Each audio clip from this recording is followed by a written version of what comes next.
no saben. Bueno, seguimos aquí en la otra vuelta. Nos encontramos conversando con Enrique. A ver, 101 días de cuarentena ya no se cumplieron, por supuesto, pero ya están en la mira nuestra. Pero antes de hablar de esto, de la proyección del encierro y demás, ¿qué pasa con el parte? Enrique, la gente prende más o menos, sabe que a esta hora, hoy de hecho tenemos 800, ayúdame Marian. Sí, 800, 40 nuevos casos, ¿no? 840 nuevos casos. Todos los días prendés la tele y te dicen 800, 925 muertos. ¿Qué produce el efecto del reporte diario? Mira, había un viejo libro de un clínico francés que se llamaba La anticipación, la llave del depresivo. Es decir, cuando uno anticipa, en general, muy frecuentemente en estos casos, lo que está anticipando es algo negativo. Y hay una profecía autocumplida, va a haber nuevos casos, esto es obvio. El único problema que en lugar de decir, es como si yo dijera, en verano, la gente que dice, hoy hay tantos grados de temperatura, claro, en verano hace calor. Contarse la sensación térmica en verano produce el mismo efecto. La gente va a decir, estamos banalizando, pero no, trato de explicar el mecanismo psicológico. El mecanismo psicológico es que cuando yo anticipo y se cumple esa predicción. Claro. Esa predicción confirma una cognición, una idea que es todo va a andar peor. Por eso luego se apoya en mensajes que tienen que ver como andamos mal. Y en realidad lo que está pasando es una curva de estabilización. Es lo que se esperaba de alguna manera, o incluso mejor. Yo te diría menos. Sí. Pensá que el gobernador Kicillof dijo hace 15 días que tenían una ocupación de camas del 5% en terapia intensiva. Sí, claro. Cosa que es, más que un lujo, es una rareza en épocas normales, no en épocas como estas. Ayer Alberto dijo que, viste que se venía anunciando que se extendía por 2 semanas la cuarentena, y ayer sorprendió a Alberto con una extensión de 3 semanas. Y él lo explicó diciendo que los especialistas le habían dicho que era mejor para la gente saber más que una cuarentena de 3 semanas que una de 2. ¿Esto tiene alguna lógica? ¿Qué pensás vos? No, creo que en realidad desde el inicio los especialistas que han habido han sido o pediatras infectólogos y demás, pero no han habido, por ejemplo, gente que se dedique a las ciencias humanas en general, ¿no? Sociólogos, antropólogos, psicólogos, psiquiatras, lo que sea. Comunicadores y demás que le expliquen, porque, ¿qué les voy a explicar a ustedes? Ustedes saben que una cosa es como uno emite el mensaje y otra cosa es cómo se recepciona. Sí, por supuesto, claro. Y esta base de la comunicación, perfectamente, que tiene que ver hasta con la gestualidad, que tiene que ver con los tiempos y demás, es, de golpe, mal o bien la gente se había acostumbrado a cada 15 días.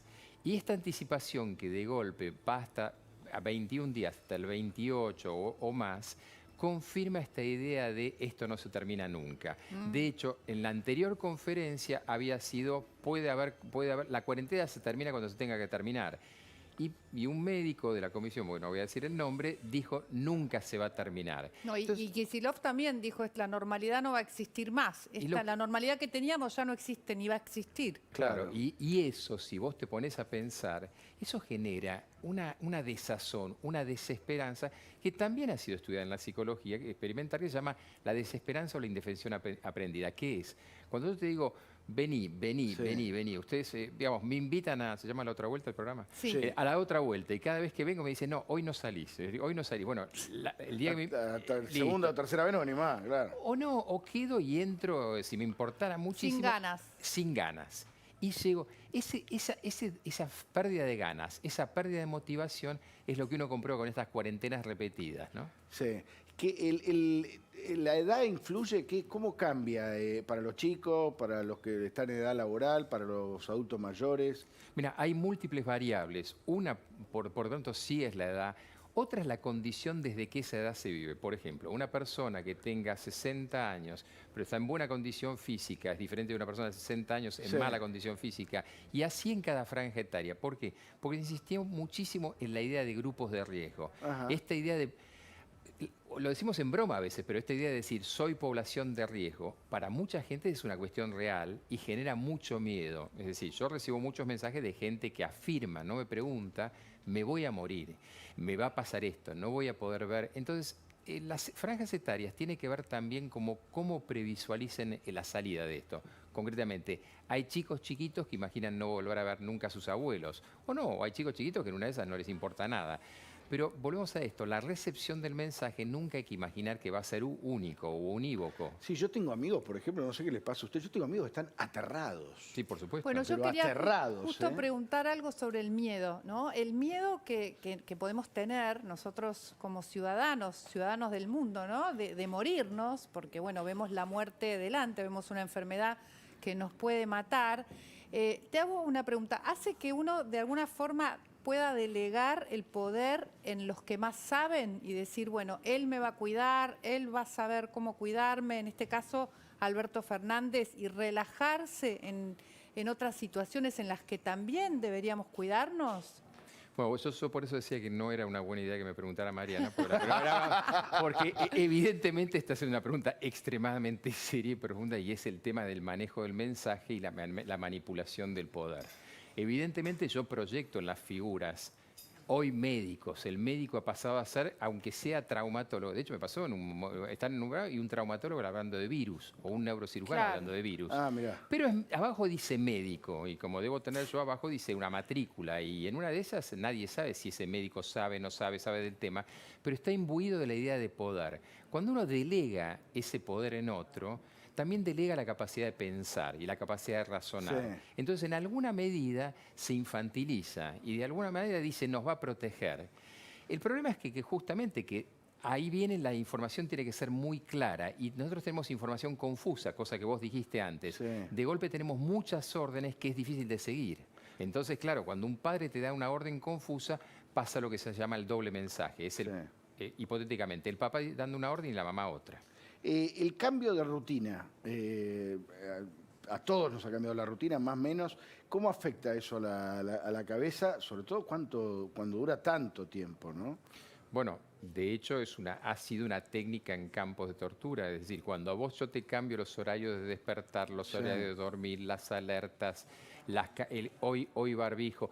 Hoy, mañana, no fue claro si correr o no correr, o correr con barbijo genera, no voy a explicar lo que es una acidosis metabólica, pero veamos, respirar tu propio dióxido de carbono. Al final el correr lo autorizan sin barbijo. Claro, pero vos fíjate que todas estas órdenes y contraórdenes Te vuelven loco. genera mucha desazón cuando vos tenés que decir, y acá sí viene algo, si pensaban tener una cuarentena de 80 días, hasta hubiese sido más práctico decir al inicio, miren, no sabemos cuánto va a durar porque esto depende de la evolución epidemiológica y va a depender inclusive de la evolución por región.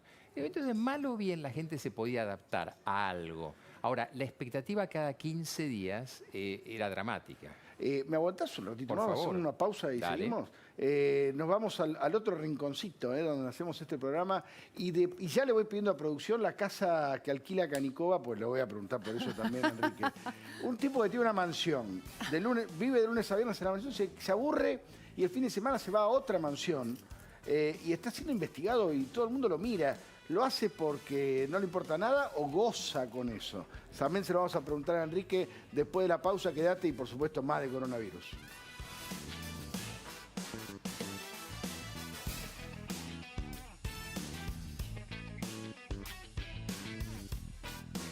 Bueno, seguimos en la otra vuelta. Ya se viene terapia de noticias. Les recuerdo los datos, se acaban de conocer. Tenemos 840 nuevos casos de coronavirus en la Argentina, un poquito menos que ayer. Esperemos que esto se mantenga. 21.037 casos confirmados en total y hemos sumado en el día de hoy 24 fallecidos en las últimas 24 horas. Ayer habían sido 25. Da la sensación de que estos últimos días han entrado en una meseta. Insistimos, esto hay que mirarlo con una perspectiva mayor, así que así lo haremos. 371 casos en la provincia de Buenos Aires hoy y 420 en la ciudad de Buenos Aires, muy parecido al día de ayer. Esperemos que esto siga así por un buen tiempo y que sea señal de algo auspicioso, pero todavía falta. Por lo pronto, faltan más de 3 semanas de cuarentena y mucho trabajo por delante. A ver, antes de seguir con Enrique, estamos hablando obviamente, de lo que nos pasa con la psiquis, si nos vamos a volver locos o no, pero te quería mostrar esto que hablaba. Esta semana estuvimos, Enrique, con una investigación de la Nación, justamente, que descubrió que el juez federal Canicova Corral, investigado por el Consejo de la Magistratura, observado por todo el mundo, además de vivir en una mansión, porque él vive en una mansión en Vicente López, se alquiló para los fines de semana otra mansión, esta. Y recién lo hablábamos con Cecilia de Vara y yo decía, cuando venga Enrique le voy a preguntar, ¿y qué esto lo hace? Porque no le importa nada, porque disfruta mostrando que puede no hacer nada. ¿Qué hay detrás de un hombre que hace esto, cuando sabe que está todo el mundo mirándolo? Bueno, en realidad nosotros, los neuróticos, es decir, los que tenemos alguna percepción de... Yo ahora, por ejemplo, bueno, para todo el mundo que sabe, normalmente hay cámaras, y las cámaras uno no mira a la persona, sino que está mirando directamente a un Sí. foco. El neurótico común, es decir, el que habla, por ejemplo, va a estar concentrado en estaré saliendo bien, estaré saliendo mal, es decir, va a estar ligado a la percepción del otro. Bien. Mientras que el sujeto que no le importa nada dice, bueno, hola Tato, y gira así la cabeza y le importa absolutamente nada todas las órdenes que acá la pobre productora me está dando y me diciendo, por favor, acá haciendo señales. Es decir, Qué bueno eso. O sea, es decir, el sujeto que no está conectado con lo otro, con lo externo, con la consigna, no la obedece y hasta le produce cierto placer decir, hola Tato, mira, ¿cómo estás? Y sabe que el otro está sufriendo por la actitud. claro. Entonces, no solamente se exhibe, sino que de alguna manera goza con eso, imaginando que el otro de alguna manera necesita que el otro lo vea. Es decir, yo necesito tener ese auto grande, pero que el otro tenga el auto chico o no tenga auto. No consta solamente que mi goce es la riqueza. Mi goce es la ausencia de goce del otro. Y esto es central en el asunto. Entonces necesito mostrarlo, porque realmente no tiene ningún valor práctico tener dos mansiones en sí mismo. No, claro, por eso es ridículo, no tiene ningún sentido, además de que, bueno, paga $3.200, esto está sujeto a una investigación. Claro, pero guarda que hay un excelente negocio, digo, para los emprendedores que no te escuchen. Vender narcisismo es buenísimo. Es decir, el narcisismo se paga fortunas. Y no tiene precio, claro. No tiene precio. Volvemos un poco al coronavirus. A ver, ¿qué hacer para no morir en el hartazgo?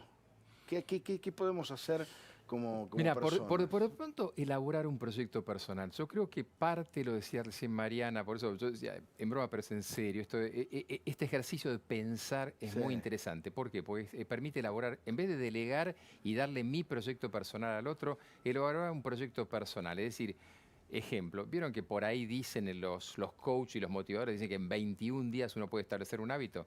Yo no sé si es verdad o mentira porque no hay forma de medirlo, pero imaginemos que sí. ¿Qué pasa si en esos 21 días cada persona dice, bueno, yo en 21 días voy a aprender esto, en 21 días voy a tomar una actitud, voy a leer un libro, voy a hacer... Es decir, establecer un proyecto personal te abstrae de esta cuestión que el centro pase por afuera. Vos estableces algo sobre lo cual tenés algún grado de control. Sí. Y en este momento, en una epidemia, básicamente lo más importante es la pérdida de control. Entonces, si vos decís, por ejemplo, voy a subir de peso, bajar de peso, voy a ponerme mejor en estado, voy a aprender algo, Crearse un proyecto, crearse un plan. proyecto, pero que sea propio y que yo lo pueda manejar. Que qué bueno es algo sobre lo cual tengo control y yo lo voy viendo y eso da grados de libertad. ¿La receta es mía? Bueno, la receta es de Víctor Frankl, alguien que se crió en un campo de concentración. Es decir, cuando la vida tiene sentido, vos empezás a recuperar el aspecto existencial. Y si recuperas el aspecto existencial, no te pueden dominar. Entonces, guarda que acá lo que se está jugando son estructuras de dominio. Entonces, es hasta diría ciertamente revolucionario ser uno mismo, establecer alguna cosa que valga la pena. Es contracultural. Es casi. Contracultural, ahora que se utiliza como contracultural y contrafáctico como palabra. Sí. Decime una cosa, ¿qué pasa con las relaciones interpersonales? De pronto gente que tiene que convivir todo el tiempo con alguien o gente que, por el contrario, se comunica ahora por Zoom, por ejemplo, ¿no? Por celular. ¿Estás percibiendo que hay mucha crisis con esto? También puede ser una oportunidad. ¿Cómo lo ves? Yo creo que, a ver, por ahí hay una película norteamericana que decía, los chinos tienen el símbolo crisis como oportunidad y el pobre personaje que la pasaba muy mal decía, bueno, pero ¿cómo llaman cuando todo es un desastre? A ver, yo creo que sí, una crisis es una oportunidad y yo sí estoy viendo, bueno, doy muchas charlas por Zoom, o por Meet, o por todas las plataformas que hay. Lo que veo es que la gente se está pudiendo adaptar. A ver, ¿a qué voy? Creo que de golpe, algo que dábamos por dado, por hecho, que son las relaciones interpersonales, humanas con el otro, hoy generan un interesante vínculo. De hecho, vos y yo estábamos hablando afuera y de golpe uno va construyendo y co-construyendo con el otro algo. Antes parecía que era algo ya dado. Hoy establecemos el concepto que la persona, nuestra pareja, lo que sea, nuestro hijo, ¿no? Es algo en que tenemos que trabajar. Vos decís que esto puede servir para valorizar algo que antes que antes creíamos que no valía tanto, ¿no? Hoy Bueno, creo- hoy- como la libertad, para Hoy, empezar. absolutamente, creo que hoy sirve para construir los vínculos y valorizarlos, porque vemos que concretamente que la libertad perdida Sí. implica una capacidad también de recuperarla. Es decir, este contacto con el otro que no aparece empieza a generar la necesidad de establecer otro vínculo con el otro mucho más sano, por otra parte, ¿no? Menos perturbado por todo lo otro. Hay cosas que pasan a ser esenciales y, bueno, son de alguna manera cosas que uno prioriza. ¿Qué es importante, qué es poco importante? Lo sumamos a Pancho Olivera, querido Pancho, ya está con Mesa de Noticias del otro lado. Bueno, Panchito, te habrás enterado ya de los datos, ¿Cómo ¿no? andan? Sí, Mesa sí. de vuelta, te dije. Mesa, sí, Mirá, sí. Hasta que no aparezca Janine Unadé, ahí no paro, ¿eh? Y Dios está Santa mío. Cruz, no sé si es lo mismo. Sí, parecido. Siempre es el más parecido que tenés. Siempre es interesante escuchar al doctor Sí. de Rosa, ¿eh? Muy interesante esto que los aprovecho para saludarlo. Muy interesante lo de los vínculos. Y la verdad es que ahí también siempre aporta, me parece que la cuarentena está aportando en algunos casos al vínculo padres e hijos que se están viendo más, ¿no? Por esto de, bueno, por motivo de Está fuerza bueno mayor eso. no pueden ir al colegio, ¿no? Doctor. Enrique, ¿escuchaste? Muy Sí. poco, ¿no? No, del vínculo padres e hijos, ahora que es una gran oportunidad, ahora que no se va al cole, muchos niños han descubierto que tienen padres. Pero vos sabés que es una excelente, por eso digo, es una excelente oportunidad para establecer vínculos. A ver, yo tengo hijos más grandes, tengo la menor es una adolescente, pero digamos, permite restablecer un vínculo que uno ya daba vuelvo sobre esto, ya daba por hecho. Es decir, Sí. habíamos naturalizado que nuestra pareja, lo que fuera, nuestros hijos y demás, era algo que ya existía. Y volver a reconstruir, a repensar la relación, no es una cuestión de terapia, bueno, se llama terapia de noticias, pero digamos, es una cuestión de No, pero sí a escuchar, a tener más tiempo sin hacer nada, a jugar a juegos a los que ya no jugabas más, juegos de mesa. Sí, No sé, claro, se generan otros intereses, ¿no? A ver, espacios de escucha. A ver, va a venir el tema del trauma psicológico, lamentablemente el estrés postraumático. Eso indefectiblemente va a venir. Eso indefectiblemente va a aparecer y en realidad una de las técnicas, por ejemplo, la que hemos usado en Johns Hopkins es empezar por lo que se llama la escucha. El percibir al otro y tomarlo como alguien en que existe. Antes de juzgar, antes de darle ningún consejo, primero recepcionar. Bueno, esta etapa el método se llama repair, empieza con la R, recepcionar los datos es esencial. Recepcionar al otro significa aceptarlo. Doctor, esto de 21 días a partir del lunes, ¿cree que la gente se lo va a bancar así o van a tener que poner algún horizonte? Bueno, esta es la última, o ¿cómo lo ve a eso? No, yo creo que van a tener que poner horizontes, pero personales. En algún sentido van a tener que liberarse de la constricción externa porque la verdad no hay mucho sostén a todo esto. Yo no quiero entrar en contarles estadísticas de otras cosas que sí están pasando y no están superando al coronavirus, pero lo van a superar y que son ¿qué? bastante preocupantes. Por ejemplo, No, alcoholismo. las enfermedades mentales, las adicciones, el consumo de psicofármacos, y la enfermedad mental evoluciona con el tiempo, es decir, empieza larvadamente, empieza poquitito y termina mal, y termina a veces muy mal. Ahora, no se ve ninguna autoridad pública hablando de estas cosas, ¿no? Llama la atención. Simplemente te dicen quédate en tu casa. Sí, a mí me dijeron que al presidente le preocupaba el tema, en las reuniones estas que tenía con Kicillof y Rodríguez Larreta, le preocupaba el tema psíquico, pero bueno, no sé si hay gente trabajando específicamente en eso. ¿Sabés si hay alguien? En Bueno. principio, hasta donde yo sabía, no. Lo que sí me producía mucha preocupación que al inicio, al hablar con uno de los médicos de la comisión, estábamos al aire en un momento en un programa y él estaba explicando todo este tema de las curvas, la duplicación, el R0 y demás, y yo traté de comentar. Yo fui médico naval unos años y he tenido mareas, se llaman así, de 70, 80 días. Es complicado eso, es muy complicado y sé cómo reacciona la gente. Y explicaba esto y el médico me interrumpió diciendo, bueno, pero vayamos a lo importante. Es decir, el tema psicológico no fue desde el inicio algo importante y el problema es que el daño ocurrido ya está.